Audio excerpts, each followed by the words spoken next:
The Sunday matchups from NFL Week 2 are now in the books, and that means I'll be giving you guys my 10 takeaways here from Sunday afternoon's games. Of course, these are lessons learned, if you will, and things that I'll be using in my evaluation as we progress towards Week 3 here. These are players, team situations, different dynamics, again, that I've taken away from these contests and just want to chat about here in the wake of Week 2 action. So, of course, if you're new around here, you need to drop down and click that subscribe button. I'm posting daily fantasy football content here on YouTube and a bunch of other platforms that you can find in the description of today's video. Additionally, if you don't have that bell turned on for the SFS channel, you need to do so. I'm answering comments this season as always, and of course, if you want to make sure or give yourself a better chance that I can get back to you on time, turn that bell on, get to the video right away, and of course, help us grow here at the SFS channel, and I would love to help you guys out with your teams and leagues this season. So take care of all that stuff, smash the like button before we get started, and let's dive into my top 10 takeaways here for Week 2. Alrighty, here we go. So I would be a fool if I didn't start off today's episode by talking through the Miami Dolphins, one of the stories of the week here, and one of the most surprising outcomes of Week 2 games that I possibly could have imagined here. The Dolphins outscored the Baltimore Ravens 28-3.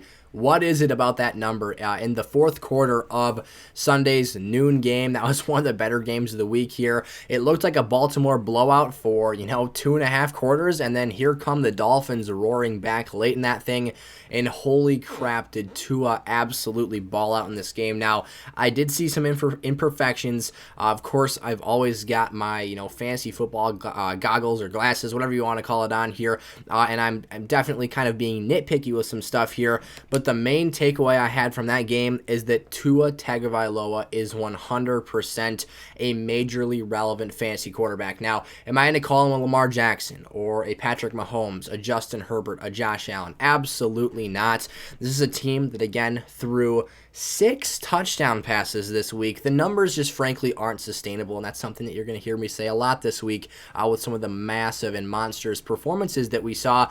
But nonetheless, I am very impressed, and I tip my cap to Tua and this Dolphins offense for doing something that I did not think he or this pass catching room, frankly, could do on a consistent basis. Now, that consistency component is still yet to be seen here. It's a small 2-game sample size, but I promise you, going forward, Jalen Waddle and Tyreek Hill will not combine for 361 yards and 4 touchdowns in a given game. The circumstances were so unique here, and it was almost a forced role that had to be played with Tua, again, dotting those guys up late in the game. Now, I'll give Tua some crap here. There was a couple times, particularly the first Tyreek touchdown pass. He had to sit there and wait for the ball. It doesn't matter. The ball got completed. He ended up house calling that thing. And he also, Jalen Waddle, holy cow. We know he's an absolute monster with the football in his hands. 19 freaking targets this week. Totally blew my socks off. Went from 5 targets and 4 receptions in week 1 and literally almost quadrupled that number here to 19 targets, 11 receptions,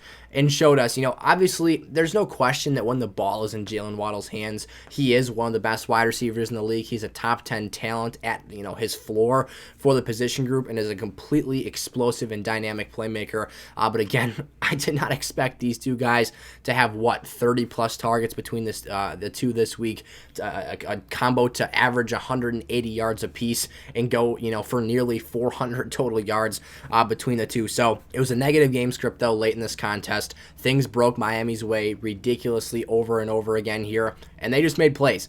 But with that being said, I think that we can establish Tua as a top 12 fantasy quarterback going forward this year because of what these guys can do after the catch. He doesn't have to be a perfect quarterback. He doesn't have to be someone that is lighting it up down the field. We literally saw, there was one play in particular where he threw like a pass at the line of scrimmage to Tyreek Hill, and he literally ran straight into the middle of the field, cut back, went straight back to the sideline, and jetted upfield for a first down. And I was like, holy cow. If these guys are doing this stuff all season long, it's going to be a complete mismatch for most teams, and they're just not going to be able to hang with the speed of these two players. We'll, see throughout the course and the scope of this season, how high of target volume these two players are able to sustain on a week in, week out basis. But week 2 was definitely encouraging for all Miami Dolphins involved here, with the exception of the run game, because that doesn't seem to be a super high priority for this team. They got kind of their hand forced at par there. But besides the point, Amon-Ra St. Brown, moving into our next takeaway here. The takeaway I have for Amon-Ra St. Brown is that in full PPR formats, you've got yourself a legitimate top 12 player here. Until Jameson Williams takes the field or some dynamic of this offense changes at an extreme level here, you've got a player that has all the playmaking potential in the world and is an absolute target magnet. He combines a perfect combo here of target opportunity and talent in just being a perfect niche fit in that slot wide receiver role for this offense, that he's going to do huge things for you. This is a guy who joined Antonio Brown and Michael Thomas, AB and MT, for ARSB here. You get 2 letters and 2 letters, make it 4. Amon-Ra St. Brown joins that group as the only 3 players in NFL history to record 8 straight 8 reception or more contests. His volume, like I said, it's off the charts. He picked up this season exactly where he left off in the fantasy playoffs last year and has absolutely dominated here in the first 2 weeks of the season. 24 total targets through his first 4 games, back-to-back weeks with a 30% or higher target share. He is the man for this offense. Like I said, this is not changing unless Jameson Williams comes in here and completely tosses off the dynamic of this offense. I'm not expecting that to be the case, though. You talk about a player who is an extremely talented athlete in Jameson Williams, but hasn't had the on-field time, the development of chemistry with a guy like Jared Goff. So for me, this is Amon-Ra St. Brown's position to dominate for this football team. And if you're getting that much target volume, that much run after catch opportunity, he also had 2 rushes for 68 yards this week, and you're getting touchdowns on top of this as well. It's a recipe for a top 12 fantasy finish, despite the fact that he might not be as talented as a guy like, a Mike Evans. He might just outscore him this season simply based off of volume alone. So love what I'm seeing from Amon-Ra there. Number 3, Carson Wentz is a severely underrated player in 2022 drafts, or was a severely underrated player in drafts this past season. This is a guy that was going undrafted. This is a player that you could scoop up in the last round of an 18-round draft on Underdog best ball formats in basically, any draft throughout the course of this summer. And yet he has had back-to-back 27-point scoring games in standard quarterback scoring. They're airing it out in Washington. They kind of have to. They're trailing for the majority of this contest. But what Carson Wentz has that a lot of bad teams don't are 3 legitimate stud wide receivers. Terry McLaurin, Jahan Dotson, Curtis Samuel. All 3 of them can get their targets, can get their work put in, and can absolutely put up points in the scoring categories. We saw all 3 this week against Detroit have some level of lineup utility. Once again, it was Terry McLaurin finishing in last place, a guy who is the most highly touted wide receiver of that category and grouping. It was Samuel again. Actually, I think things charted out the exact same way they did in week 1. Curtis Samuel leading the team in targets. Jahan Dotson pulling down a touchdown reception for a little dude. That guy can absolutely go up there and snatch a contested catch, and then it's Terry again making those efficient receptions downfield. So I love the dynamic for this Washington Commanders offense. He is surrounded with playmakers, from Logan Thomas in the red zone to having playmaking running backs out of the backfield and Antonio Gibson and J.D. McKissick. It's all there. He's not really missing much here. In Carson Wentz, who was the QB4 after week 1, again, puts up a back-to-back 27-point game with 300 or more yards in each contest and 3 touchdowns in each game. 3 or more touchdowns, 7 total in each contest. Our 4th takeaway here, this is going back to Thursday Night Football. I didn't want to start with this today because, it's been a few days. I started with this last week. The Kansas City Chiefs, our takeaway from that contest is, and JuJu Smith-Schuster in particular, it's one of the reasons that I had him as a must-start player this week, and he ended up busting, is because they have a vertical threat problem here. What do I mean by that? Tyreek Hill not being in this offense has severely shrunken the field for Kansas City's offense. They don't have a player that can legitimately make the defense respect the long ball here. This is a team that had to dink and dunk and really grind drives out for the entire first half of the game before catching a couple lucky breaks. I believe it was Justin Watson was his name, scoring number 84 for the Chiefs, scoring a reception touchdown on kind of a double move jerk route up the field where he beat J.C. Jackson, because again, they sunk and they just, they didn't sink actually. They sat on essentially every underneath route that was run. We saw this have an impact on Travis Kelce's game. We saw JuJu get shut down. It was one of the reasons that you get the running backs out in space here. Clyde Edwards-Helaire in the passing game is having such productive contests because they don't have the option to push the ball downfield all that much. They're having to, rush and scramble Mahomes around, get him out of the pocket, let the play break down, and then dump it off to the running back who's been forgotten or lost his man in that breakdown drill there. So for JuJu, again, this is especially a problem because if teams can sit on him and they don't have to respect him as a vertical weapon offensively, that's going to be a major ding to his ceiling, and it's going to make it a lot easier, frankly, for teams to cover him underneath because they don't have to respect that speed, which is something that he did earlier in his career when he was lining up as an X receiver or being a really dominant big slot guy for that Pittsburgh Steelers offense. Outscored Antonio Brown that year, but AB was that guy that stretched the field, so they couldn't just sit on JuJu all day and lock him up in that area. So it is Marquez Valdes-Scantling's, thought of role here as a guy who could play that, type of a role for this team. But what I've been seeing is a lot of underneath, working in the middle of the field, speed out routes. Not great stuff in terms of what Marquez Valdes-Scantling does well. So that's something they have to tap into for this Chiefs offense. Otherwise, it's going to cause a lot of problems for a lot of different fantasy playmakers for that football team. Fifth up here, Kareem Hunt remains the second best running back in the Cleveland offense. Now, another player, we didn't do so hot on our must-start and must-sit players this week, particularly the must-starts busted. I'll be straight up front with that, you guys, and I will talk through that and the reasons that these players didn't play out and pan out here. And one of the reasons for Kareem Hunt kind of flopping this week was A, inefficiency, and B, he went from a week ago getting all of the valuable and premium touches for this Cleveland offense in week 1 to in week 2 getting none of them. It was Nick Chubb who had the more efficient day, I should say, in all 3 of the team's rushing touchdowns. Kareem Hunt last week corralled both of the 2 total touchdowns to players out of the backfield for this offense.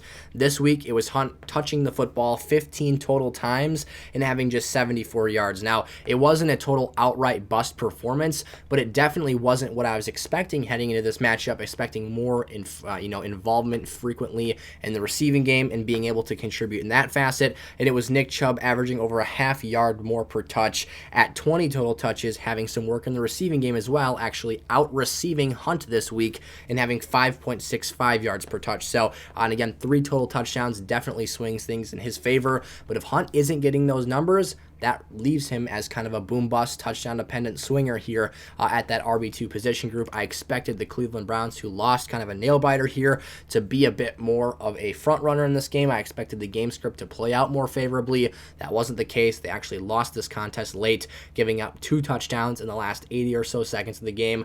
But Kareem Hunt, again, remains the second most valuable running back for this team and definitely, got kind of put back in his place here in week 2. The next thing here, James Robinson, I would say, has established himself firmly. We talked about this last week as a strong running back 2 and a touchdown-dependent running back 2 in terms of his starting lineup viability for teams here for the majority of this season. I would say that for a player, he's kind of outdone himself. Let's put it first and foremost like that. Travis Etienne's been a bit disappointing. He had the most missing fantasy points in week 1.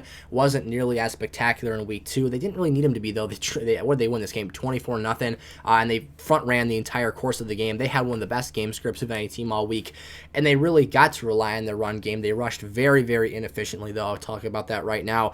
You had a guy in James Robinson here that had a 64-yard rushing contest on 23 total carries. One of those was a 37-yard rip up the middle of the field for a rushing touchdown. So you take away that run, you've got 27 yards on his remaining 22 rushing attempts. That's terrible. That's extremely inefficient. Obviously, the Colts probably prepped and knew that after they're down so big, they're going to try and run out that clock here. But for me, he's got 3 touchdowns in 2 weeks. That's unsustainable production to pace you out for a touchdown and a half every game. That's just not the type of offense this is. We're not talking about a team here with the Tennessee Titans, like where Derrick Henry is the central focal point of that whole team.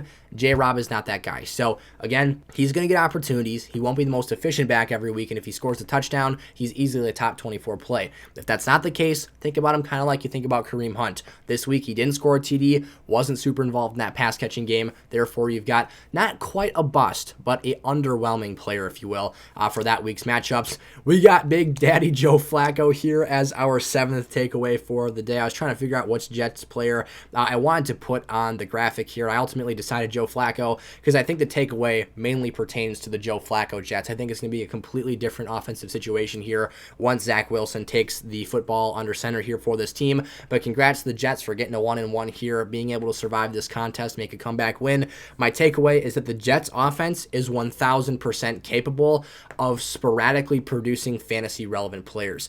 What does that mean? I think Elijah Moore in his time will eat here and there. Garrett Wilson today, he was eating, had 8 receptions for a $102, 2 touchdowns, clearly showed me that he was, the reason I had him as the number 1 dynasty receiver coming out of this class. His routes, his ability to shake those Browns defenders was nuts. His routes were fantastic, and he scored the go-ahead touchdown for this team. You've also got a guy in Breece Hall who had 8 touches today, but 12 fantasy points. Again, this offense is capable of producing good players. They just need some sort of stability. We don't ever know in a given week, and that's going to make it very hard to predict here. It was me this week predicting Elijah Moore because of the pass rush, thinking it would favor him a bit more, but instead it was Garrett Wilson eating. So I was right in the fact that someone came out of this Jets situation scoring points and doing that at a high level, but I got the player wrong because, again, this team is not consistent. It's not a stable offensive core, and Joe Flacco is good enough to deliver the ball on time and on target when he has to and isn't under too much duress,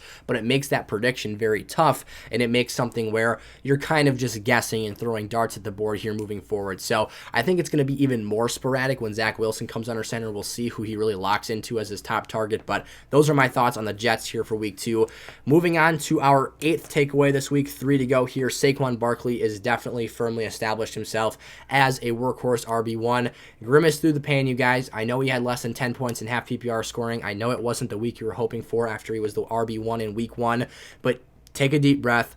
This is what's to be expected here. He plays for a god-awful offense, and he is really the only thing that they can tie kind of their claim to fame to here. 24 total touches this week. That in itself is encouraging for a guy this explosive, and he really was kind of nothing, running into a brick wall, and then he would scamper out and get a few here and there, and 0 touchdowns, so 88 total yards on 24 touches. Again, not super exciting stuff, but the touches are there. He will break those runs away. He broke the runs away in week 1. That was the difference in that contest. He didn't here in week 2. That's just going to be kind of the nature of the beast here. It was an easier matchup, too, against the Carolina Panthers, just in terms of overall game script. I thought this team, they did win the game. The Giants are 2-0 for the first time that I can freaking remember here, but inconsistencies in sporadic play in terms of offensive line and Saquon Barkley's production are why he didn't make my elite running backs tier this week. I talked through it. I needed to see another game, and we saw it, and this is really to be expected here. This is something that going forward we should normalize ourselves with, because I don't think you can expect him to walk out there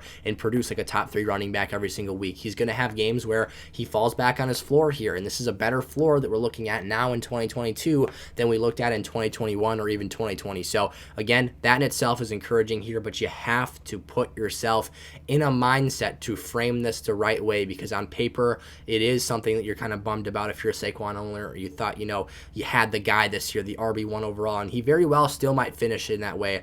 Jonathan Taylor got off to a slow start last season, but it has to become something where this Giants offense, and frankly, I think the quarterback is the issue here, limiting this offensive approach and ceiling to an extent, but Saquon's someone to still feel good about here as we transition from week 2 rather, into week 3 here. So moving on to our next reaction here. I apologize if my notebook just smacked the microphone there. I do think that it is finally time to calm down on the Allen Robinson chatter. My 9th takeaway for this week's games is take a deep breath, inhale, exhale, and get it all out of your system. Allen Robinson could have had 3 receiving touchdowns this week. He had a second that was waved off and called back. He was narrowly missed on the third.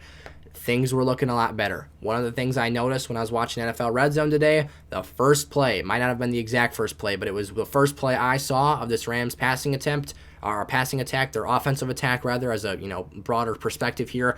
Matt Stafford takes the snap, drops back, 1-2, quick throw out in the flats to Allen Robinson. They got the ball in his hands, they got him moving upfield, and they got him worked into a rhythm and into a groove with this team. I'm sure they heard all of us yapping. I apologize, that time I definitely did hit the microphone.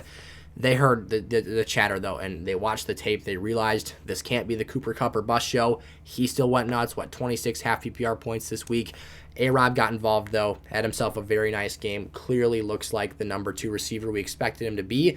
And if he continues doing this going forward, this is a guy who is definitely going to live up to that third-round draft capital investment. Maybe you got him in the 4th round here. And hopefully you bought off of someone else panicking last week and were able to corral him. I had him as a must-sit player this week. I didn't know if I quite trusted him going into this week's game, but one of the things I mentioned in that segment is that if he breaks out here, this on paper was a very good matchup. I was kind of hoping deep down that he would, and I talked about through that in the take. I said, hey, I'm not going to give him the go-ahead nod in my lineup this week. If you do, it's a good matchup on paper. Good things could happen. And I said, if they do, I'll be very, very excited. I'll be the first one here waving my pom-poms and screaming hooray here. That's me right now. A-Rob, welcome back, buddy. It's been a long year and a half or whatever without you.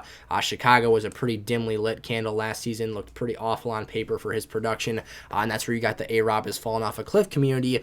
I, however, have been leading the A-Rob is a very solid wide receiver too, for 2022 fantasy football campaign here for this year. So really looking forward to the rest of the season outlook. If they continue getting him consistent touches here and factoring him in, incorporating him into this offense, I'll be very, very high on what he can do for teams the rest of this season.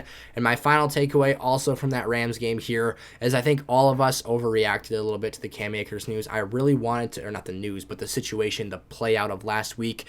That 82 to 18% snap share split from week 1 seems so long ago. I don't have the exact numbers on me right now in terms of snap share percentage. Those numbers haven't been calculated yet, and I wasn't charting them during the game, but I promise you they're a lot more even than they were in week 1. Akers, there is still a buy low opportunity here. He actually out-touched Darrell Henderson, 17 total touches for 68 yards and no touchdowns, 6 total fantasy points versus 10 total touches for Darrell Henderson this week. So again, he came roaring back in terms of usage here. He actually looked pretty good. Wasn't really breaking tackles. That's not something he's known for, though, but looked very, very, clean, scampering through different holes, cutting back and making running lanes for himself. So definitely was impressed by that. Might be a buy low RB3 level candidate here moving forward. And I'm definitely selling on Darrell Henderson, who again was out-touched this week, but ended up getting that goal line carry. So kind of saved my butt on another start-sit take there. But the Rams backfield's probably one to stay away from for a couple more weeks until we get some more analytical data on that situation. But overall, it was a very wonky week 2, if I must say. It was pretty, at least it felt kind of underwhelming in terms of the scores teams were putting up. I felt like some top fantasy players weren't necessarily getting as involved as we expected. Joe Burrow and the Bengals continue to struggle. That offensive line is killing their approach. Jamar Chase had a rough game. I'm trying to think through some other players. We lost some guys last minute, like Michael Pittman on Saturday getting ruled out. The Colts obviously blew a gasket there. Jonathan Taylor in that game was underwhelming. So a lot of stuff to dive into and break down this week. Of course, we'll be doing that all week long throughout our videos. So if you enjoyed, smash that like button, click that subscribe button. Remember, turn the bell on so you're never late for an episode, and go check out our waiver wire ads video, which is up this morning as well. And I'll see you there. Peace out.